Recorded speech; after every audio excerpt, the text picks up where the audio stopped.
this is Inside Times. I'm Cynthia White coming to you live from Kitsurtu, Hawaii, home office. And I'm flying solo today because my partner is not available to work on this with me today, but he'll be back next time. So hopefully we can cover some ground today. I'm going to keep this program short.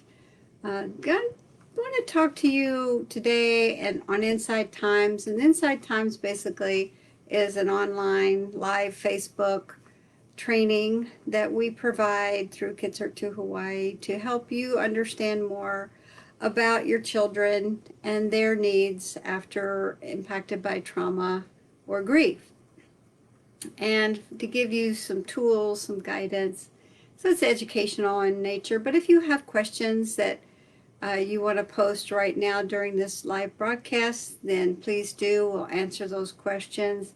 If not, please email me directly at training@kidshurt2.org. So that will come directly to me.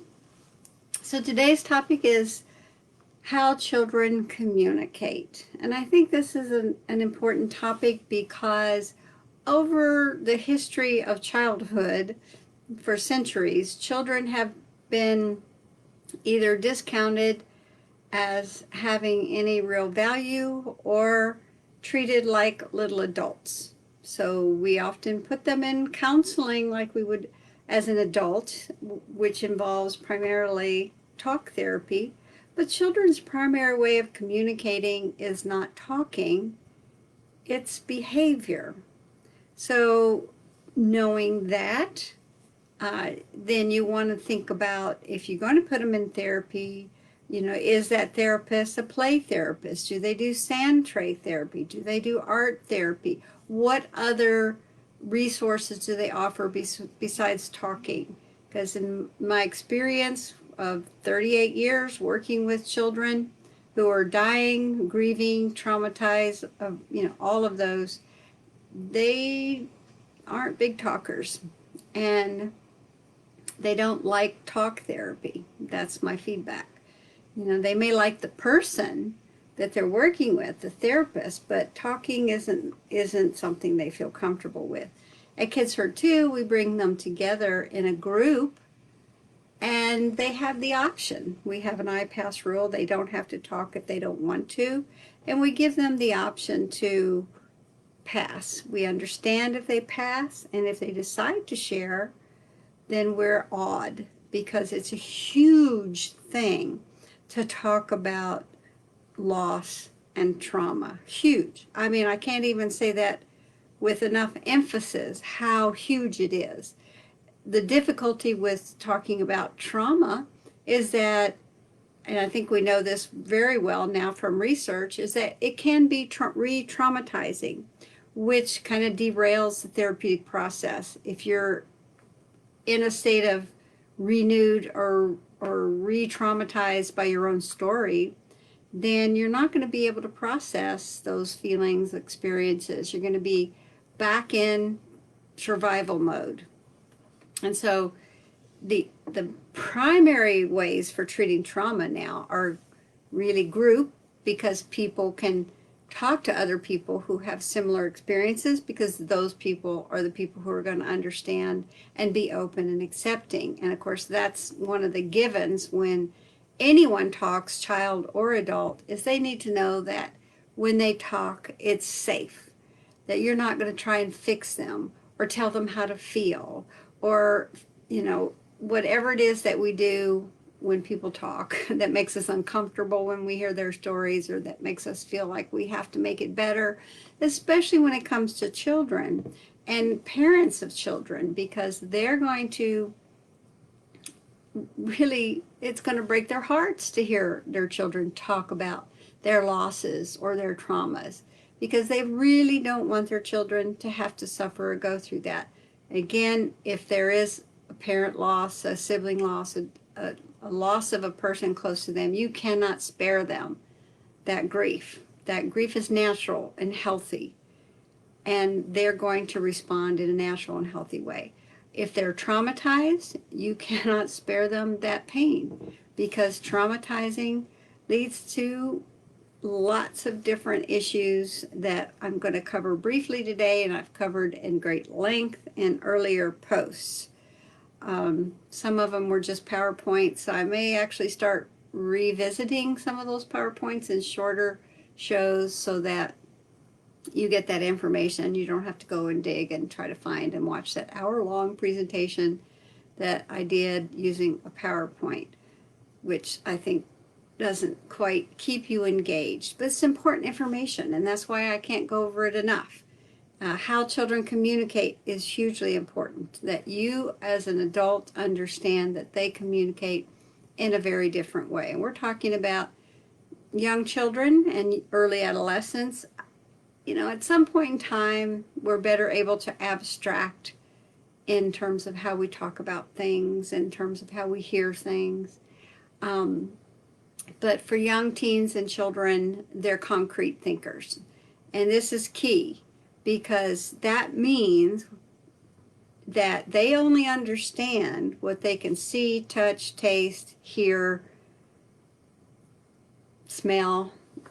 Those are the basic senses of our body. And so that's what they understand.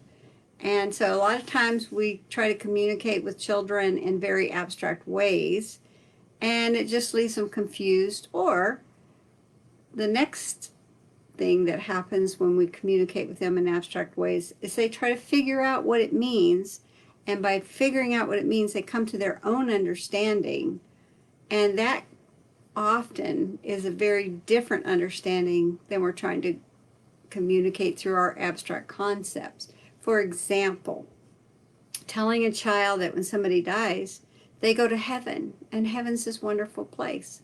Well, heaven's very abstract, and then you're describing it as a wonderful place. What we found is that over time, children were like, I want to go to heaven.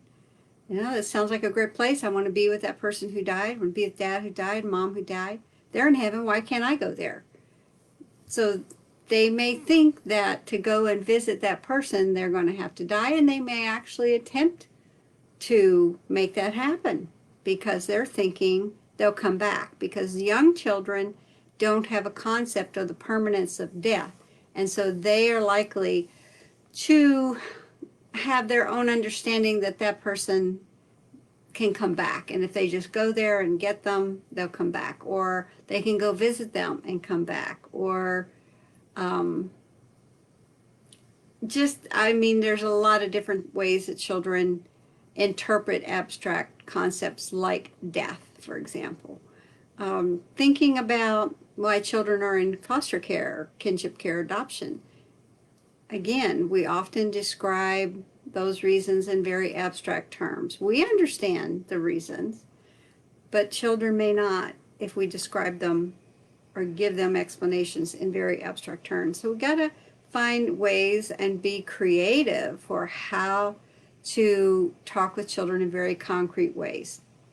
And there's some very good books out there and resources. Like, for example, for children of divorce, they have in blended families, they have the blue and the red families that become the purple families. Again, that's a concrete way of explaining it. So it might be helpful for you to find, resources that talk about blended families in terms of blue families and red families that become purple families. So that'll help children understand the meaning of blended, because blended, if you think about it, can be a very abstract term in terms of using it with families. Otherwise, you might be thinking about making puree or mixing up a milkshake, or there's a lot of different things that kids might associate with blended. A little harder when talking about going into foster care. I think over the years we've been very cautious and protective of children. We haven't really wanted them to understand the reasons why they're in care, because we feel that might be harmful to them. But in fact, what I've learned from children is they need to know. They need to know why they're there. They need to know,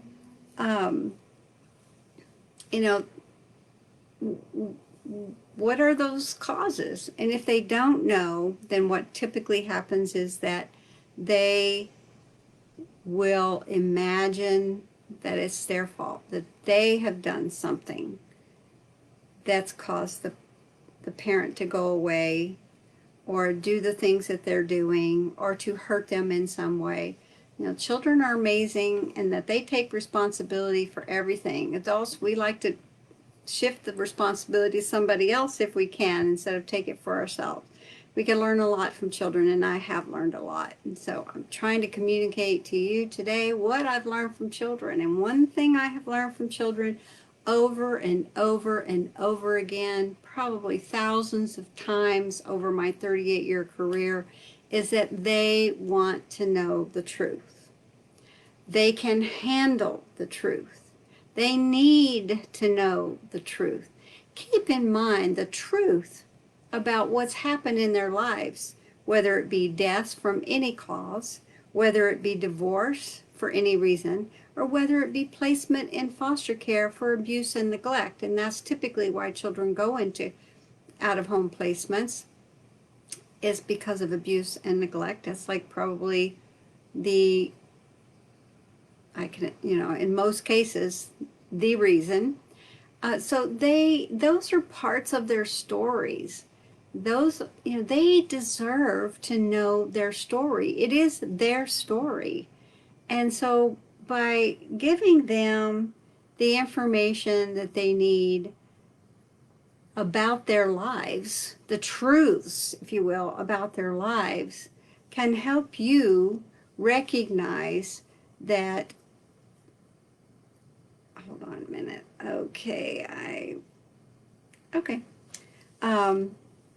they can help you recognize that they can handle the truth. Yeah, it might be upsetting.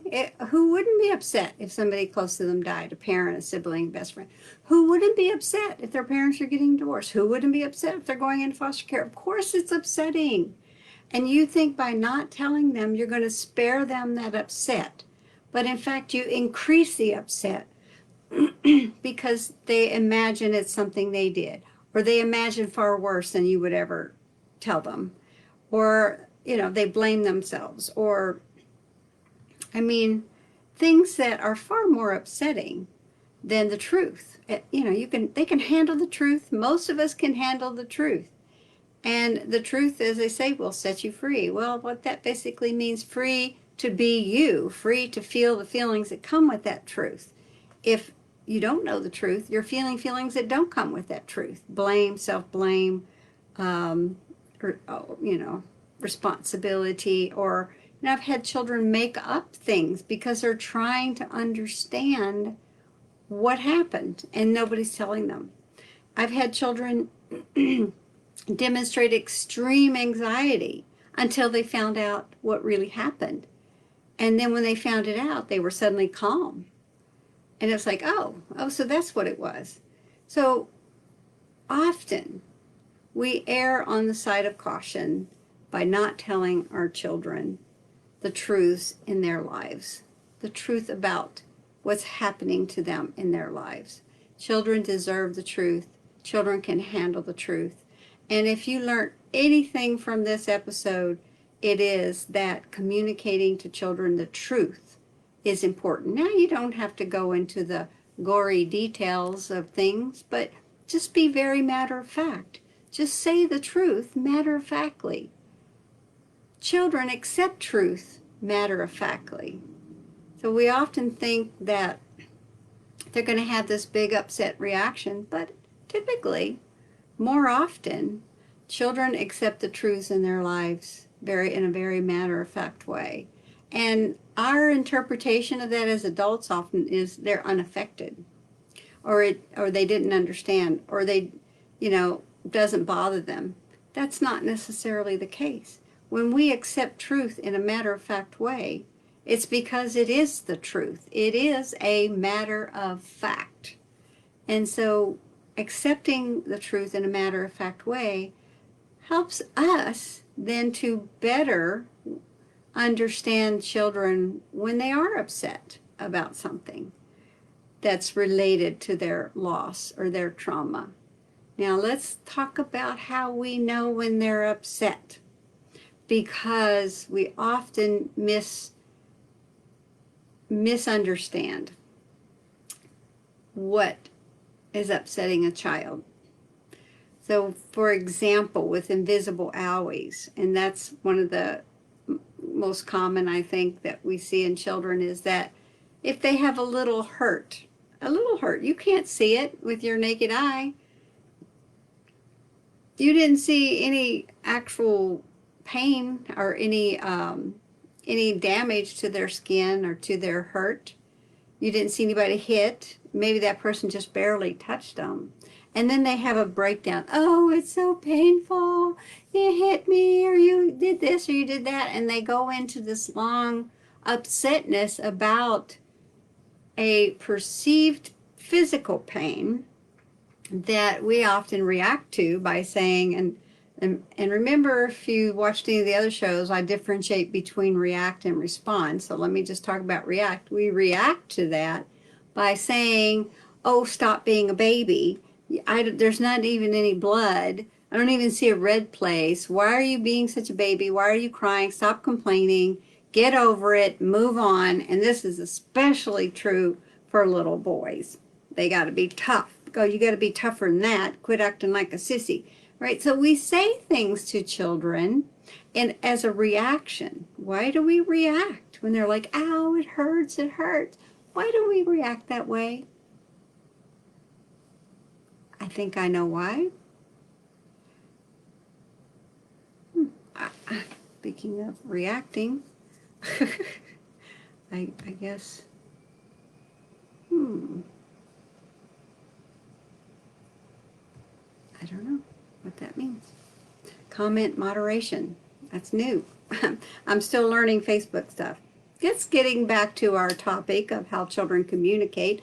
So this owie that we don't see any damage with is, we call invisible owies. Why are they invisible owies? Because they're actually symbolic expressions of the pain in their bodies, in their hearts, in their souls. The pain that they can't tell you about. The pain that they can't understand because it's just something in their body. And it comes out through this physical manifestation of pain. Yeah, there's no cut, there's no blood, there's no real damage, but the pain is very, very real. So it's better if you can respond to a child when they express pain, physical pain, when there's no obvious injury, by saying, oh, something hurts. Oh, let's get some ice. Ice is a great resource and very inexpensive. And get a little ice pack, a little Ziploc baggie, or on those little ice packs you put ice in, and you just put it on where the hurt is, and you comfort. Oh, that's hurting you. Does ice help? Let's get ice. Do you need a Band-Aid? We go through a lot of Band-Aids for invisible owies, because what they're really communicating to you is, I need comfort. I need nurturing. Something hurts, and I can't tell you what it is. It's just something. And so often people only respond when it's a physical pain. We only seem to understand pain when there's evidence of physical pain or injury. So children have no recourse except to say that it hurts, something hurts. And again, don't react to it, don't punish them, don't criticize them, don't diminish or minimize their pain, but rather comfort them around their pain. Let them know that you're there to provide that comfort, that you care. That's how you respond, is you care about their pain. And oddly, people will ask me, well, doesn't that make them big babies? If you pay attention to the owies that are invisible, aren't you just creating, a whiny kid or, making them into babies? No, you're not. No, what you're doing is you're showing them that you're there to comfort them, that they have support, and there's somebody who cares. And well, that's big, that's huge. That's what you want your children to know. And actually, what we found is that by focusing on those invisible owies, with comfort, with ice, with band-aids, with acknowledgement, with care, it actually diminishes the number of invisible owies that a child has. And over time, then they don't need invisible owies anymore. They can express their grief or the trauma that they feel in their bodies more through play, more through healthy outlets. Now, if you remember, we talked about grief as an energy, big energy, small energy, that moves through the muscles of the body. And if it doesn't move through the muscles, it goes into the organs. And a lot of times the energy going into the organs is a source of pain for children. Stomach aches, heartaches, arm aches, headaches. I mean, there's a million different cases that I've heard over the years, that, not a million, but a lot. So that are pains that a child is having that has nothing to do with any injury, but has everything to do with their grief or their trauma. And when we are willing to comfort them around those major experiences in their lives, they're more likely to be relieved of those invisible owies and be able to process their grief or trauma in a safer, healthier way. Because it's not safe when the energy goes into the organs. The organs actually start to break down. And if you don't work with that early on after a loss or after a traumatic experience, then the organs become compromised, and you're setting a child up for long-term health consequences. Some of you listening may already have some of those long-term health consequences that are a direct result of untreated childhood loss or trauma. Did you know that the most common misdiagnosis for grieving children is ADHD? And it's not helpful to label a child ADHD if what is really happening is they have big energy as a result of a major loss in their lives. Big energy that moves through the large muscles looks a lot like ADHD, but it's not. It's grief manifesting through the expression of energy. And the reason it seems it's so troubling and difficult is that we often punish children for having big energy. We tell them, sit down, be quiet, don't do that, don't do this, don't move, don't talk, don't do, and we're constantly pushing the energy back, pushing the child back so that they can express themselves in their natural, healthy way.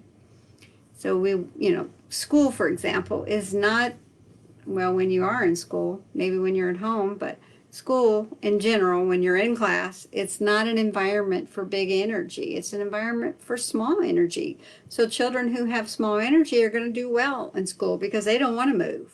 They want to sit and be still and be quiet. And people love that. Teachers love that. Parents love that. They seem like good children. But in fact, they're suffering too.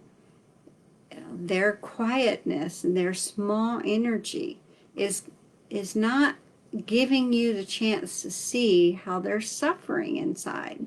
Where big energy kids, you can see how they're suffering. They get to go to the principal's office, the counselor's office, they get sent home.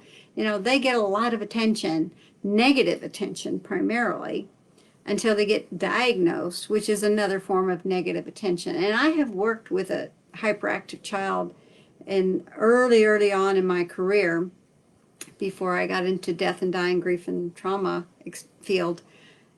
And I can tell you with certainty that a child with true hyperactive disorder is very different from a child with big energy. Very, very different. And, I guess people want answers, people want to calm them down, people want to stop their behavior. I mean, it's difficult working with children with big energy because you got to kind of have some of that big energy too to work with that, to be with that, or you got to be able to sit with it and not criticize or demean it in any way. And that's hard for adults because we have a tendency to be judging children's behavior, their energy, their communication based on adult standards. But children are very different from adults. Number one, as I said earlier, they think in concrete terms. So they only understand what they can see, taste, touch, feel, and hear. Number two is their communication is not talking, it's behavior. So they don't tell us what they're experiencing in their bodies, the pain, the suffering that they're going through. They show us in their behavior. And if we recognize that their behaviors are an expression of their suffering, then we might be a little more compassionate. We might be able to respond with them in ways that are loving, comforting, supportive, and guide them safely to expressing themselves in ways that utilize their language, toys, behavior. Big energy children, take them for a run. Get out there, play some ball, do some hula hoop, jump around. It's, I've kind of gotten to the age where I'm not too good with big energy in terms of being able to run or jump or play ball. I'm good at ducking. I got some ducking skills I've developed over the years, but I'm not so good at doing those things anymore. But I can simulate that energy with my voice. So big energy is loud, so your voice is like, go, get it, go. I can use my voice. I can, use my knees, and instead of jumping, I can simulate jumping. So, you got to work with yourself, but it's also possible to communicate using energy. When you can't run or jump, you can simulate it using your voice. Your voice can jump. Your voice can run. See, those are ways that we can simulate big energy. Quiet energy is a little tough because you think, oh, they must be okay. They're not saying anything. They're not upset. They're just quiet, sitting still. And yet, it's very easy to miss the suffering that's happening inside of them. So just take a moment to sit with them and to be quiet with them, and just sometimes say, yeah, sometimes we're just really quiet, and that's okay. But always let them know that you're there, that you are a support to them in whatever way they want to communicate to you. Big energy, small energy, just be present. Hear them in their language. We often will ask them a question, how are you doing since, that terrible accident? Oh, I'm fine. And then they'll go play. Well, thing to understand is that they say they're fine because they think that's what you want to hear. Or they say they're fine because they don't know how to tell you what they're feeling inside. Then they go play. And you think, oh, they must be fine, they're going to play. No. When they go play, that's the communication. Then they're going to show you in their play how they're experiencing that event in their bodies. Because remember, grief and trauma are in the body. They're not in the past. They're in the here and now. And we can only work with what's here and now. We can't change the past, but we can change our bodies and how we heal it or how we recognize what our experience is internally, especially when it comes to children. They need us to see what is in their bodies by watching their play and participating in their play, which means basically play with them. So that concludes our presentation today. Just want to stress the most important piece of all, and that is children's primary way of communicating is not talking, it's behavior. And so when you want to engage a child in talk about what's happened to them, don't expect them to talk back. Don't expect them to give you information in your language, the language of words. But you can ask them a question, and then you watch where the energy flows. Where does the child go? What does the child do? Or better yet, come to them with something to play with and engage with them as you play. And sometimes you can find out just through the play what they're going through. And sometimes, if you're really accepting and they know they can come to you for comfort, then when they're ready to talk, when they have the words that says how they're feeling or what they're experiencing in their bodies, they know you're there and you're not going to judge them. You're not going to call them a baby. You're not going to criticize them. You're not going to interpret what they're saying. You're not going to try to fix it, because they know you are going to listen and comfort and support. And that's really ultimately all any of us need.